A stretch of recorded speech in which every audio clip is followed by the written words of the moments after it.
In modern times, it can be hard to imagine a world without any government. You might think about anarchy and chaos, or perhaps dystopian fiction like the Hunger Games. But what if there were no governments, okay? And when I say governments, I mean like city governments, state governments, national governments, all of them gone, cease to exist. What would the world be like? Would it even still exist? To answer this question, we can look to history for some answers. Prior to the 18th century, there was no such thing as a nation-state. The world was made up of monarchies, aristocracies, and the occasional kleptocracy. There were no elected representatives making laws that applied to everyone in a nation. Instead, your ruler was typically a king or queen who inherited their position. His power was often unchecked by any other body. However, many of these monarchs ruled over small city-states that had very little contact with the outside world. Perhaps the best example of a modern world without governments is a group of islands off the coast of Fiji called the Yasawa Islands. There are around 40 of these islands, and they have a total population of just 600 people.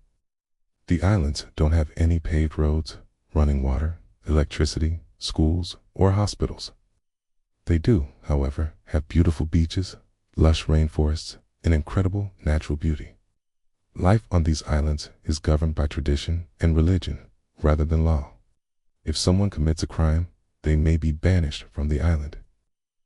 But aside from that, life is peaceful and there is little need for a formalized government. But how would this work on a larger scale? Well, despite living on a tropical island, our next example is actually Switzerland. Switzerland has been a democracy since the Middle Ages. Citizens vote directly on laws instead of electing representatives to do the job for them. Everyone over the age of 18 can vote, regardless of gender. Some scholars argue that Switzerland's system of direct democracy is actually more pure than that of ancient Athens. Ancient Athens only allowed landowning males to vote, leaving out women, slaves, and foreigners. For centuries, this system worked well. Conflicts between Swiss citizens were rare. They mainly kept to themselves and didn't wage war on anyone unless it was absolutely necessary. However, in the modern era, things started to change. Switzerland grew. They began interacting with other European powers more frequently. Before long, they were being pulled into conflicts that they never would have been involved in otherwise. They also started having serious issues with neighboring Italy and Germany. These nations felt that Switzerland's neutrality was a threat to their own sovereignty. In 1914, Germany demanded that Switzerland allowed them to pass through Switzerland's borders into France. This was during World War I. Switzerland refused, and Germany ended up invading them anyway. Switzerland was forced to declare martial law, which lasted until the end of the war.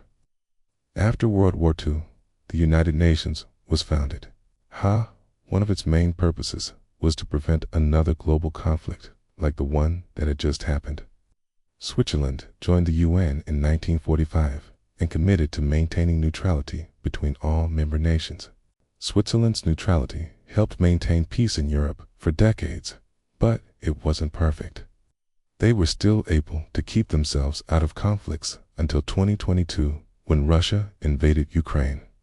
While Switzerland has promised not to send weapons to either side, they have agreed to send them to Ukraine's bordering countries so that they could be sent into Ukraine. It's caused quite an uproar among Russians who were angry that Switzerland was breaking their neutrality. A YouGov poll found that 76% of Russians had a negative view of Switzerland following their decision, and there have been calls for Russians to boycott Swiss chocolate and watch Swiss films. While Switzerland doesn't face international conflict very often, internal conflicts are also possible, and Switzerland has actually had its fair share of those. In 1996, the Swiss people voted on whether or not to accept the UN's refugee quota. This is the number of refugees a country agrees to take in. The Swiss people ended up voting against the quota, feeling that it would put too much strain on their economy. The year before, Switzerland had voted to ban minarets from mosques. They also regularly vote to limit immigration. So it seems that while the Swiss people support a democratic system of government, they aren't exactly progressive when it comes to civil liberties and human rights. Another example of a nation-state without a formal government is Papua New Guinea. It's located right north of Australia and has a population of around 9 million people.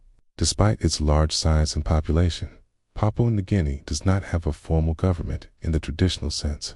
They hold elections and have 3 branches of government, but corruption is rampant. Government officials regularly steal public funds and abuse their power. When the Prime Minister was asked about a recent scandal involving public funds, he responded by saying, "You must understand that in Papua New Guinea, money is not made to be kept. Money is made to be spent." So even though Papua New Guinea technically has a government, it functions more like a traditional society where the leaders are more concerned with taking care of themselves than their constituents.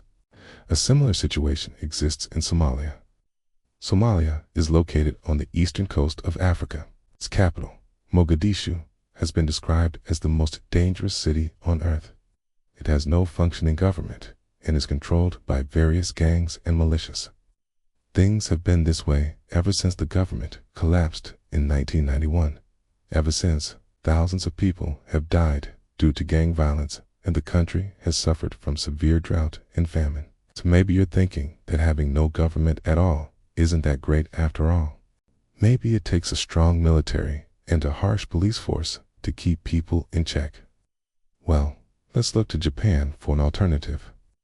Japan is known as the land of the rising sun, and is a technologically advanced nation located in East Asia. It's home to major cities like Tokyo, Osaka, and Kyoto. Japan is also known for its high quality of life. The literacy rate is 100%, and it has a very low crime rate. Japan doesn't have a standing army, instead relying on a well-trained group of volunteers for defense. How is it that Japan maintains such a high quality of life without a large military or heavy police presence? According to Dr. Margaret Visser, an expert on Japanese culture, it all comes down to the Japanese way of thinking.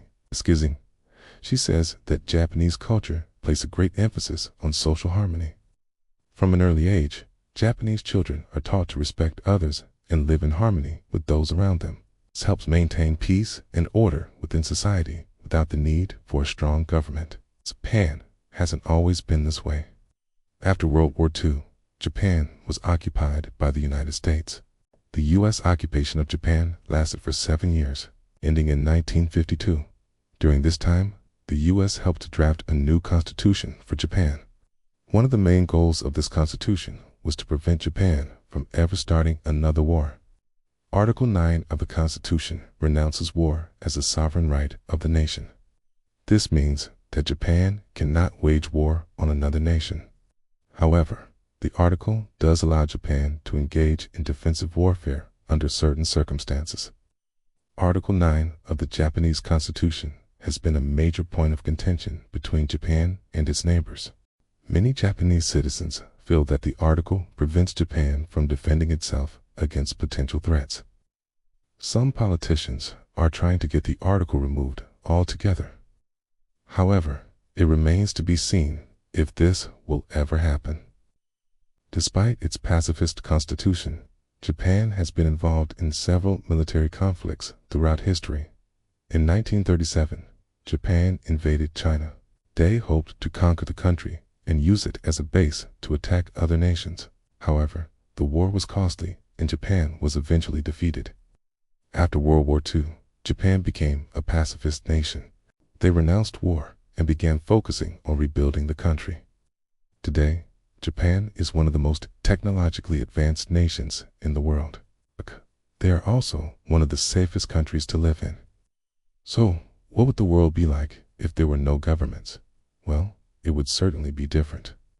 We could take a page out of Switzerland's book and focus on direct democracy. We could look to Japan and strive to maintain peace and harmony among our neighbors. Or we could look to Somalia and Papua New Guinea and see what happens when the government becomes corrupt and ineffective. The reality is that we need some form of government. But maybe we don't need the governments that we have now. Maybe it's time to start fresh and create a better way to run our societies. As always, thank you so much for watching. We hope you learned something new and enjoyed the video. If you did, make sure to hit that like button and subscribe so you never miss an upload. Till next time.